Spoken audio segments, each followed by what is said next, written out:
Imaginez-vous dormir sur un glacial morceau de carton. Le vacarme urbain pour seule couverture et une faim dévorante comme unique compagne. Pour l'enfant destiné à peser 220 millions de dollars, ce n'était aucunement un cauchemar. C'était juste un mardi. Voici la légende. Du gamin affamé, devenu l'unique champion du monde dans 8 catégories de l'histoire. Un sénateur adulé, reconnu par tous comme le politicien le plus intègre des Philippines. Des chaos brutaux à une foi inébranlable, voici l'épopée mythique de Manny Pacquiao. La légende de Manny Pacquiao ne débute pas sous les projecteurs scintillants de Las Vegas, mais dans les ruelles misérables de General Santos City, au cœur des Philippines. Né Emmanuel Dapidran Pacquiao le 17 décembre 1978, son univers n'était que privation extrême et absolue. Sa famille survivait dans un taudis, l'angoisse du prochain repas rythmant leur funeste quotidien. Le jeune Manny était d'une timidité maladive, mais sous ce silence bouillonnait une âme forgée par l'adversité. Survivre était un combat continuel. Le départ de son père rendit cette lutte tragiquement désespérée. À l'âge critique de 10 ans seulement, le fardeau écrasant de sa famille s'abattit sur ses frêles épaules. Quittant l'école, il vendait du pain et des beignets sur l'asphalte poussiéreux. Ses maigres pièces sauvaient sa fratrie. Les nuits étaient une torture absolue. Recroquevillé sur des cartons détrempés sous un auvent de fortune, les hurlements de son estomac le privaient constamment de sommeil. Une existence brutale, à des années-lumière de l'empire financier qu'il allait un jour dominer. C'est dans ce creuset de misère qu'éclot la graine d'un futur champion. La télévision lui révéla la boxe, véritable danse cinétique mêlant violence et gloire. Il observait des titans comme Mike Tyson, des hommes redessinant leur destin à main nue. Une illumination pour ce gamin démuni. La boxe n'était pas qu'un simple sport. C'était sa porte de sortie. Son oncle Sardo Meria lui inculqua les bases impitoyables du noble art. Sur des rings clandestins armés de pur courage, Manny révéla un talent brut. Petit, mais fulgurant et sans peur, il enchaînait les combats de quartier pour quelques misérables pesos, un argent sanglant qui mettait du riz sur la table familiale. Son palmarès amateur explosa à 60 victoires pour seulement 4 défaites, la preuve irréfutable d'un don inné et d'une détermination particulièrement féroce. Mais ces primes dérisoires ne suffiraient jamais à briser ses chaînes. Pour altérer la destinée des siens, il comprit qu'il devait tout abandonner. À seulement 14 ans, le cœur tiraillé entre terreur et une immense lueur d'espoir, il embarqua clandestinement vers Manille, la capitale tentaculaire et impitoyable des Philippines. Sans argent, sans relation, sans la moindre garantie de triompher. Juste un rêve brûlant et ses poings pour survivre.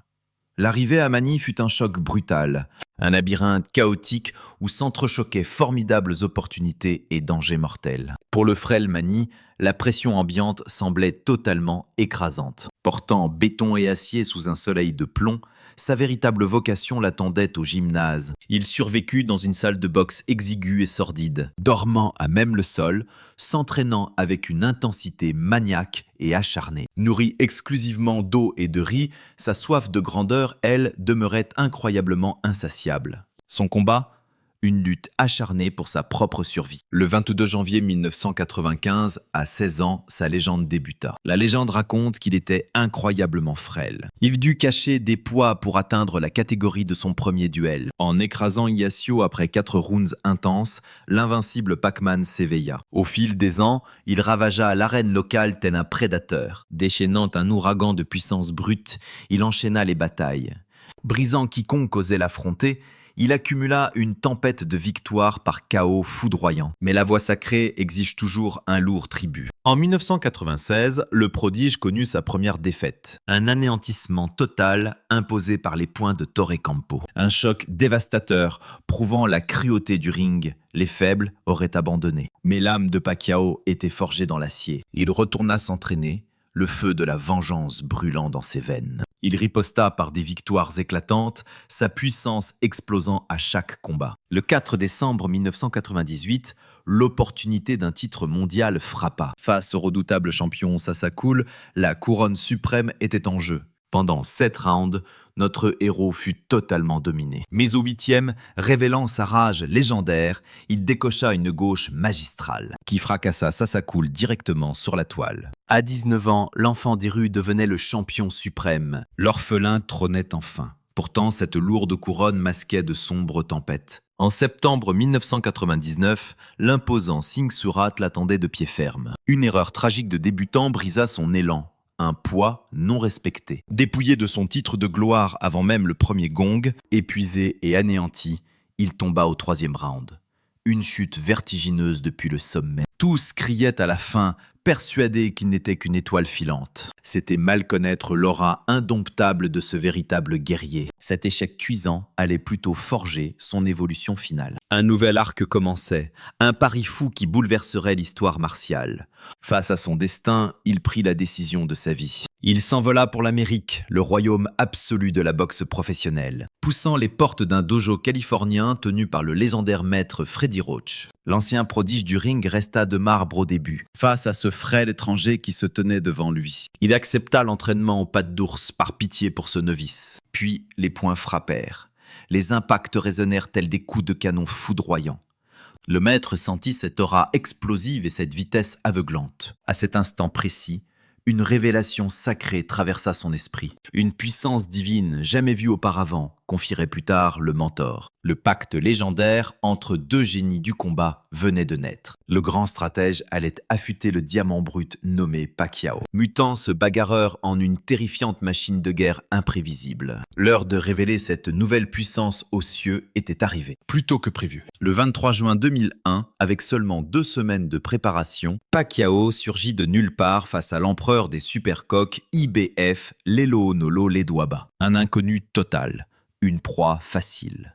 Mais dès le tout premier coup de cloche, il submergea le champion sous une tempête de frappes aux angles impossibles. Au 6e round, le carnage prenait fin. Manny Pacquiao triomphait par knockout technique. En une nuit, ce moins que rien devenait roi d'une seconde catégorie. L'Amérique entière et le monde retenaient leur souffle. Mais pour devenir une véritable légende, il faut terrasser les titans. Sa prochaine cible, le royaume des poids plumes, régi par l'icône mexicaine Marco Antonio Barrera. Le 15 novembre 2003, l'arène s'embrasait. Barrera était un dieu du ring, une divinité destinée au Panthéon. Pacquiao n'était censé être qu'un simple trophée de plus. Au lieu de cela, ce fut un massacre absolu. La pression implacable, la vitesse et la force destructrice de Pacquiao écrasèrent la légende. Il terrassa Barrera 2 fois avant l'arrêt du combat, au 11e round. C'était la transmission du flambeau, un couronnement d'une brutalité inouïe. Le monde de la boxe tremblait. Manny Pacquiao n'était plus un simple monarque, un phénomène absolu.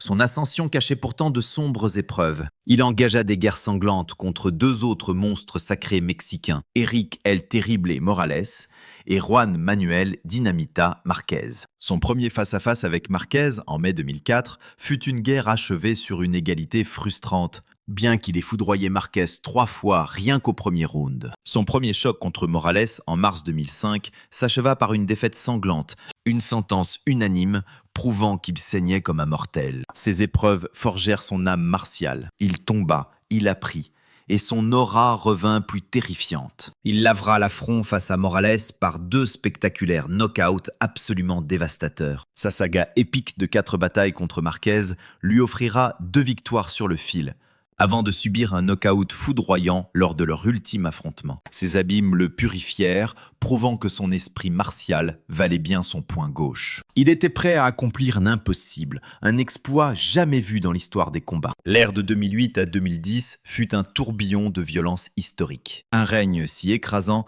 qu'il grava Pacquiao parmi les dieux vivants de ce sport. C'est ici que le monarque muta en véritable légende immortelle, dévorant les divisions avec une férocité inouïe. L'ascension céleste débuta le 15 mars 2008 lors d'une revanche sanglante face au génie Juan Manuel Marquez. Une guerre chirurgicale ou un knockdown fatal offrit à Pacquiao le titre WBC des superplumes. Ainsi, il s'éleva comme le tout premier combattant philippin et asiatique à conquérir 4 catégories de poids. Mais l'échauffement ne faisait que commencer. 3 mois plus tard, le 28 juin 2008, il envahit les poids légers, brisant l'âme de David Diaz, arrachant sa couronne WBC par un knockout fracassant au 9e round. Le monde tremblait pendant qu'il collectionnait les ceintures.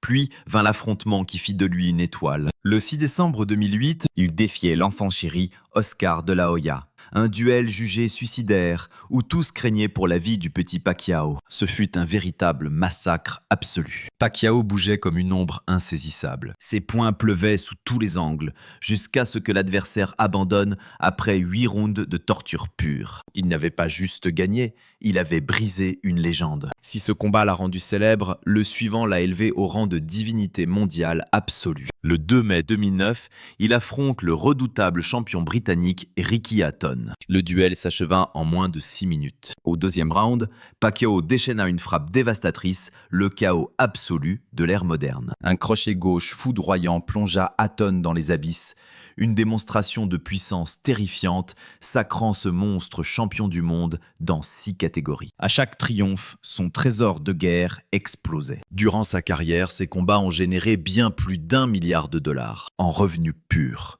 Il signait d'énormes pactes commerciaux colossaux. Avec des empires mondiaux comme Nike et Hennessy, l'enfant qui vendait des beignets pour survivre amassait désormais des dizaines de millions en une seule nuit. Ses gains totaux amassés uniquement sur le ring sont estimés à plus de 500 millions de dollars. Son ascension légendaire continuait. Le 14 novembre 2009, il a pulvérisé l'invincible Miguel Cotto pour arracher la couronne World Boxing Organization, devenant le premier être humain couronné dans 7 catégories de poids différentes. L'étape finale et divine survint le 13 novembre 2010. Il monta d'une catégorie pour défier le titan colossal Antonio Margarito. Margarito pesait 17 livres de plus ce soir-là. Mais cela n'avait aucune importance. Pendant 12 rounds, la vitesse chirurgicale de Pacquiao a déchiqueté son visage, le laissant en sang défiguré. Pacquiao supplia même l'arbitre de mettre fin à ce carnage absolu. Par pure pitié, il remporta une victoire écrasante à l'unanimité des juges. Et par cet acte, il venait d'accomplir l'impossible. Un titre mondial dans une 8e catégorie, un miracle légendaire qui ne sera sans doute jamais brisé. Il était Pac-Man, le guerrier de la décennie, un roi transcendant toutes les couronnes mortelles. Pour cet homme ayant connu la famine, cet or n'était jamais destiné qu'à lui seul. C'était un élixir vital pour sauver son peuple. Sa carrière s'est poursuivie avec des batailles titanesques, incluant le choc fracassant tant attendu contre Floyd Mayweather Jr. en 2015. Malgré la défaite au poing, ce duel a généré des richesses colossales, lui rapportant entre 120 et 130 millions de dollars à lui seul. Même vieillissant, il a continué à briser le destin. Le 20 juillet 2019, à 40 ans, il fit chuter l'invincible Keith Thurman pour arracher la ceinture World Boxing Association, devenant le plus vieux roi de cette catégorie. Après une amère défaite en 2021 contre Ugas, il s'est retiré. Mais l'appel de l'arène résonnait. Et en juillet 2025, après presque 4 ans d'exil profond, le vétéran revenait défier Mario Barrios pour la couronne suprême du World Boxing Council. Arrachant un match nul héroïque et sanglant, bien avant son retour, il avait déjà ouvert un nouveau tome divin, la politique. Sa seule motivation résonnait clairement « Je veux servir mon peuple ».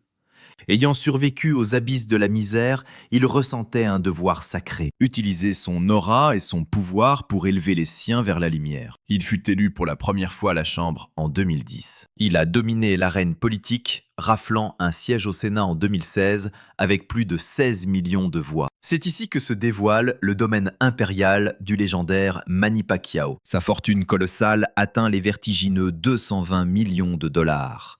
Un palais majestueux dans l'exclusif Forbes Park de Manille, un sanctuaire de 12,5 millions à Beverly Hills et un jet privé. Son empire s'étend bien au-delà de l'arène de combat, forgeant sa propre marque de café et créant une guilde de basketball d'élite. Mais s'arrêter à ce trésor serait ignorer sa véritable grandeur d'âme. L'aura de ce champion ne brille pas par l'or qu'il amasse, mais par celui qui l'offre. Les archives mondiales murmurent qu'il a sacrifié plus d'1 tiers de son butin de guerre pour sauver les démunis. Son chef-d'œuvre absolu reste son immense croisade pour le logement. Il a financé lui-même la création de centaines de sanctuaires pour les familles oubliées des Philippines. Sa légendaire fondation, forgée dans les feux de 2019, mène une guerre sacrée pour l'éducation, la santé et la survie face au désastre. Les registres de guildes affichent plus d'1 million d'âmes arrachées au désespoir, s'alliant aux puissants pour protéger la jeunesse innocente des griffes des ténèbres. Cette bonté divine, couplée à une humilité absolue et une foi inébranlable, lui a forgé un titre mythique parmi ses fidèles disciples. Le souverain le plus pur d'un royaume empoisonné par les ombres de la corruption. Son honneur est resté immaculé face aux tribunaux du vice. Sa prime de sénateur n'était qu'une miette face au trésor d'un seul de ses combats. Il a brigué le trône présidentiel en 2022, arrachant finalement la 3e place. Après une vaine tentative de reconquête du Sénat en 2025, il a scellé son grimoire politique, jurant devant les dieux de servir son peuple avec honneur par-delà cette arène. Bien sûr, la pureté absolue reste débattue. Ses détracteurs pointent ses absences et son maigre arsenal législatif comme des failles fatales. Pourtant, pour des millions de citoyens, sa véritable puissance ne se mesure pas en parchemin de lois adoptées, mais en destin brisé qu'il a métamorphosé. Ils vénèrent un héros sacrifiant son propre trésor pour forger des abris et financer l'avenir. Un contraste foudroyant avec les seigneurs cupides de son époque. Son or n'incarne pas la soif de pouvoir, mais l'étincelle de l'espoir. La preuve ultime que l'enfant affamé de Général Santos n'a jamais renié ses racines. Quel fragment de cette légende éveille le plus votre aura? Gravez-le dans les commentaires. D'un paria dormant sur des cartons à un empereur de la charité, d'un simple bagarreur au seul dieu martial de l'histoire à conquérir 8 divisions, l'épopée de Manny célèbre l'invincibilité foudroyante de la volonté humaine. Son héritage dépasse largement ses 12 reliques mondiales ou ses montagnes d'or. Il ne réside même pas dans sa quête du trône présidentiel, ni ses cycles sénatoriaux. Sa véritable légende est gravée dans les sourires rayonnants de ceux qu'il a sauvés, dans les sanctuaires qu'il a érigés, et dans l'espoir insufflé à toute une nation. Il est le gladiateur devenu le protecteur divin de sa patrie, le champion suprême dont le cœur bat au rythme des mortels. Son odyssée prouve que la puissance absolue et la fortune ne maudissent pas toujours l'âme. Elles peuvent forger des miracles grandioses en ce monde. Sa victoire d'un gamin affamé n'ayant plus rien à perdre, au pilier légendaire ravivant l'espoir de tout son peuple. L'élu du peuple se relèvera toujours. Si cette destinée a fait vibrer votre âme, aimez cette vidéo. Abonnez-vous pour d'autres épopées légendaires. Et activez